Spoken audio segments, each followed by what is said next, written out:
এমন অবস্থায় রংপুর নগরীর প্রাণকেন্দ্র জাহাজ কোম্পানির মোড় থেকে সাতমাথা পর্যন্ত সড়কটির পুরো সড়ক জুড়ে তৈরি হয়েছে অসংখ্য গর্ত। সামান্য বৃষ্টি হলেই জমে যায় পানি। প্রায় 4.5 কিলোমিটার দীর্ঘ এই সড়ক দিয়ে লালমনিরহাট, কুড়িগ্রাম সহ 4 জেলার প্রায় অর্ধ কোটি মানুষের চলাচল। নগরীর বাবুখা, মিস্ত্রিপাড়া, ইসলামপুর, হাজিরহাট, তাজহাট সহ প্রায় সব এলাকার সড়কেই বড় বড় গর্ত, উঠে গেছে পিচ। নগরীর 1222 কিলোমিটার পাকা সড়কের প্রায় 350 কিলোমিটারের এই দশা। দীর্ঘদিন সংস্কার না হওয়ায় লক্করঝক্কর সড়ক পরিণত হয়েছে মরণ ফাঁদে।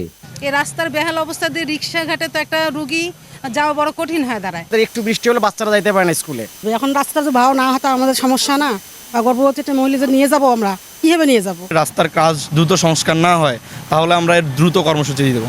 সিটি কর্পোরেশন কর্তৃপক্ষ বলছে, সড়ক সংস্কার সহ বেশ কিছু প্রকল্প বাস্তবায়নে 2024 সালের আগস্টে 1654 কোটি টাকার প্রকল্পের ডিপিপি মন্ত্রণালয়ে পাঠানো হলেও প্রকল্পটি ফিরিয়ে দেয় পরিকল্পনা কমিশন। তবে বরাদ্দ পেলেই সড়কগুলো সংস্কার করা হবে বলে জানান তিনি। রাস্তা মেরামত করার জন্য 210 কোটি টাকার একটা প্রকল্প আমরা অলরেডি সাবমিট করছি। আশা করছি আমরা দ্রুতই অনুমোদন পেয়ে যাব। দীর্ঘদিনের এই ভোগান্তিকে গুরুত্বের সঙ্গে সমাধান করার দাবি স্থানীয়দের। রেজাউল ইসলাম বাবু, বৈশাখী সংবাদ, রংপুর।